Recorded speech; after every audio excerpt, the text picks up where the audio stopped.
The Taxi Driver Serial Killer, a chilling true crime story from China. Hello. Between 2003 and 2007, a monster disguised as a human prowled the taxi industry, preying on and brutally murdering dozens of innocent young women in a peaceful rural area of China. The horrifying truth began to surface when the first bodies were discovered. The emergence of fear. By 2003, living standards in China had significantly improved. However, private car ownership was still uncommon, making taxis a popular mode of transportation in cities nationwide. Yet, there was an exception: the taxi industry in Zhanhuang County, Shijiazhuang City, where September 12, 2003. Although, since then, women in Zhanhuang County were gripped by fear. They avoided going out alone, relied on their parents for school commutes, and rarely dared to take taxis. This fear crippled not just the local taxi industry but cast a shadow of terror over the entire town. The heartbreaking reality was that these missing girls had been abducted, raped, and murdered. The perpetrator? A taxi driver. A man the locals would later call a cold-blooded monster. Not only was he ruthless, but he also possessed an uncanny ability to evade surveillance, making it incredibly difficult for the police to capture him. Even under suspicion, he continued his crimes boldly, right under the investigators' noses. So, who was this taxi driver? What turned him into such a heartless killer? And why did it take the police over 3 years to finally catch him? The predator of innocent girls. Zheng Leilei. Zheng Leilei was born in 1980 in Hualin Village, Zhanhuang County, Shijiazhuang City, Hebei Province, China. As a child, Zheng was a poor student. After graduating from high school, he didn't pursue further education. Unlike most young men his age who sought jobs elsewhere, Zheng was introverted, quiet, and preferred staying at home, helping his parents with farm work. When Zheng turned 20, his parents grew concerned about his future. Hoping to set him on a stable career path and eventually help him settle down, they enrolled him in a driving school. Surprisingly, despite his introverted nature and poor academic record, Zheng learned to drive quickly and passed the tests on his first attempt. After obtaining his driver's license, his family pooled their savings to buy him a car, allowing him to work as a taxi driver. At that time, Zhanhuang's taxi industry was thriving. Thanks to this, Zheng's family's finances improved significantly within just a few years. Seeing their son in stable employment, his parents arranged a marriage for him with a girl from a neighboring village. Their married life seemed peaceful. His wife stayed home to care for the family, while Zheng drove his taxi daily, returning home in the evenings. Zheng became a trusted driver, well acquainted with every street and alley in the county. His income was stable, providing comfortably for his family. By all accounts, Zheng Leilei should have been content. However, frequent interactions with various passengers, especially young women, sparked dark, twisted desires within him. He developed a dangerous obsession with young, fashionable women. These growing urges eventually pushed him down a dark path. The first victim. On the afternoon of September 12, 2003, Ding Maoling, a 20-year-old woman, approached Zheng Leilei's taxi, intending to hire him for a ride. It was an ordinary day in Bailu Village, Longmengxi Township, Zhanhuang County. But when Zheng laid eyes on the young, attractive, and stylish woman, the monster within him awakened. Exploiting Ding's trust, Zheng deliberately drove in the opposite direction of her destination. By the time she realized something was wrong, it was too late. Zheng had taken her to a remote, desolate area, far from help and prying eyes. There, Zheng sexually assaulted Ding Maoling. After committing the heinous act, he brutally murdered her, then disposed of her body in a large pit. The pit was originally an ancient tomb from the southern and northern dynasties, but after being looted, it had become an open cavity. Although it was located in farmland, where the body could have been easily discovered, fate intervened. A nearby landfill operator accidentally dumped trash into the pit, completely covering Ding Maoling's remains. After the murder, Zheng returned home, gripped by fear. He was terrified that the police would soon find out. However, as days passed without any developments, his anxiety faded. Believing his method was foolproof, he grew bolder. This false sense of security led him to commit his next crime, the second murder. On October 1st, 2003, during the National Day holiday, a time when many students traveled home, Yang Mao, a young woman from Zhujianzi village, Shooting Township, Zhanhuang County, was among the travelers. At the Zhanhuang bus station, she spotted Zheng's taxi. His simple, innocent appearance, complete with cloth shoes, aroused no suspicion. She got into his car, unaware she had just stepped into the clutches of a cold-blooded killer. Using the same tactics as before, Zheng drove Yang Mao to an isolated location.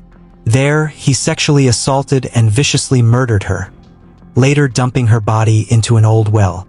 When Yang Mao went missing, her family initially believed she had been abducted by human traffickers and taken to remote, impoverished mountain regions. Desperate to find her, they searched tirelessly across Zhanhuang County, Shijiazhuang City, and even ventured into remote areas of Shaanxi and Shaanxi provinces. Despite their exhaustive efforts, no clues surfaced. Yang Mao had vanished without a trace. The disappearance of two young women within such a short period alarmed the Zhanhuang County police. Recognizing the gravity of the situation, they ramped up manpower and launched an extensive investigation throughout the town. Dozens of officers scoured every street and alley daily, hoping to uncover any leads connected to the missing girls. However, their efforts yielded nothing. No missing persons, no bodies, no concrete evidence. The investigation hit a dead end, leaving the police without a clear direction.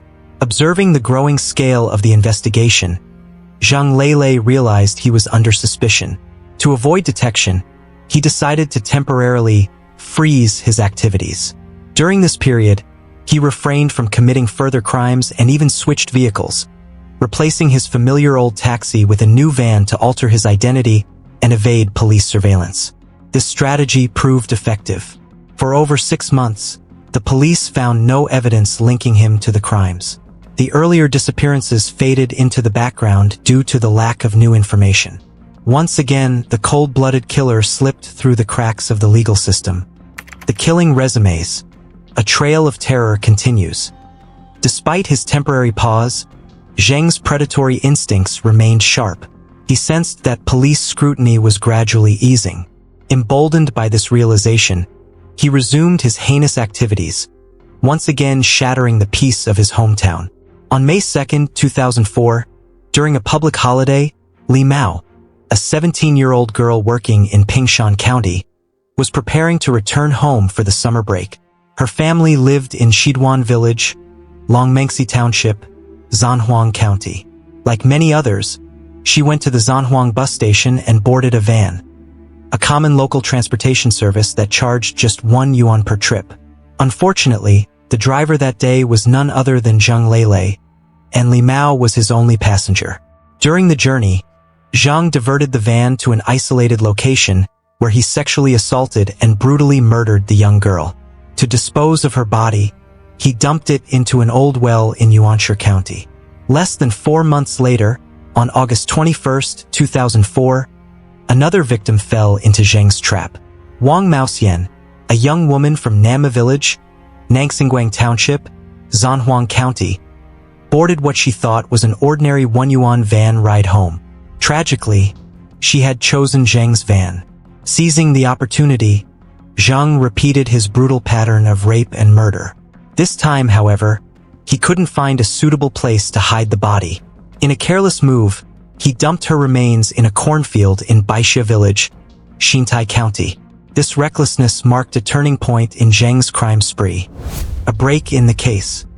Just 4 days later, on August 25, 2004, the Baixia County Police received a report from a local farmer who had discovered Wang Maoxian's decomposing body in his family's cornfield.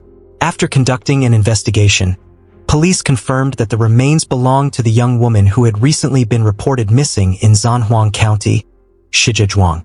The discovery of Wang's body shifted the focus of the earlier missing persons cases. They were now officially murder investigations. This revelation captured the attention of law enforcement agencies at all levels. Compiling all available evidence, investigators noticed a crucial pattern. All the victims had disappeared after boarding 1 yuan vans, commonly referred to as black taxis, unregistered vehicles operating illegally. This lead significantly narrowed the scope of the investigation. Authorities began tracking all 1 yuan transportation services and unauthorized drivers operating in the region. However, despite the police's renewed efforts, the investigation stagnated once again. No suspects were identified, and the killer remained elusive. During this time, fear and paranoia spread throughout Zhanhuang County and neighboring areas. Parents forbade their daughters from going out alone, especially avoiding the notorious 1 yuan vans. Daily life was disrupted, and the community lived under a cloud of constant anxiety. Yet, even this widespread fear wasn't enough to deter Zheng Leilei. Immediately after Wang's body was found, Zhang made another calculated move. He switched from his van to a private car, believing that changing vehicles would help him blend in and target new victims without drawing police attention. This tactic worked. He successfully concealed his identity and stayed one step ahead of the investigation. On December 24, 2004, the weather in Zhanhuang County was freezing, with thick snow blanketing the roads. On that day, a young woman named Lin Maofan was preparing to return home. Normally, she would ride her bicycle, but the snow was too deep, and the roads were slippery. Hoping her family could pick her up, Lin called home, but her family had an emergency and couldn't come. Concerned about the recent disappearances in the area, Lin's mother advised her to ask a relative to pick her up. Unfortunately, her trusted uncle was not in town. With no other options, Lin decided to take a taxi. To avoid potential danger, she chose not to board a cheap taxi, but instead opted for a more expensive one, believing it would be safer. Tragically, that choice sealed her fate. The taxi she boarded was driven by none other than Zheng Leilei. His eyes gleamed with sinister intent the moment Lin got into his car. She was exactly the type of victim he sought. During the journey, he assaulted and murdered her in cold blood. This time, Zheng had learned from his past mistakes. Instead of hastily disposing of the body, he carefully planned the cover-up. He placed Lin's body in a woven sack, added large stones to weigh it down, and tightly secured it. He then dumped the sack into a water well outside Duhu Village, Zhanhuang County. On March 7, 2005, 2 local villagers discovered the suspicious sack while watering their fields. When they opened it, they were horrified to find Lin Maofan's decomposing body. Unfortunately, due to the extended time since her death, the remains were severely decomposed, providing little forensic evidence. Between September 2004 and that discovery, several other female bodies were found in Zhanhuang County and surrounding areas. All victims shared the same tragic fate. They had been sexually assaulted before being murdered. The police now classified the case as a serial murder investigation, but the lack of witnesses and the advanced state of decomposition of the bodies severely hampered progress. Due to the brutality of the crimes, the case caught the attention of the Provincial Police Bureau. On August 22, 2006, a specialized task force of national criminal experts was dispatched to Zhanhuang to oversee the investigation. Despite their expertise, the initial efforts of the task force yielded no major breakthroughs because of the lack of concrete evidence. However, they soon identified a critical pattern. All victims disappeared after boarding taxis or similar transport vehicles. The investigators noticed several commonalities. All victims were young women aged 17 to 20. The disappearances occurred near bus stations, hospitals, or taxi stands. All cases happened during the daytime, with the victims traveling home to rural areas. Each victim was sexually assaulted before being killed. These patterns suggested that the perpetrator was exploiting public transportation, possibly even posing as a taxi driver, to target his victims. Realizing this connection, the task force launched a large-scale inspection campaign, targeting all taxis, vans, and cheap tricycles operating in Zhanhuang County. Over 5,000 vehicles were checked, but no clear leads emerged. During this sweep, the police even inspected Zheng Leilei's vehicle. However, lacking concrete evidence or any suspicious signs, they failed to identify him as the cold-blooded killer they had been hunting for years. Zheng's next move: a change in strategy. The vehicle inspections rattled Zheng. But instead of stopping, he adapted. He realized that his murders had drawn too much attention, both from the police and the public. To avoid capture, he decided to change his modus operandi. He would now only assault his victims without killing them. At first, this tactic worked. The victims he assaulted chose to remain silent, driven by feelings of shame or fear. This silence prevented the police from expanding their investigation. However, on March 30th, 2007, everything changed. One of Zheng's latest victims, who managed to escape with her life, bravely reported the assault to the authorities. Her testimony provided crucial information, allowing the task force to identify and arrest Zheng Leilei, the monster unmasked. Under interrogation, Zheng Leilei confessed to raping over 10 young women and brutally murdering 6 of them. His horrifying crimes shocked not only the investigators but the entire nation.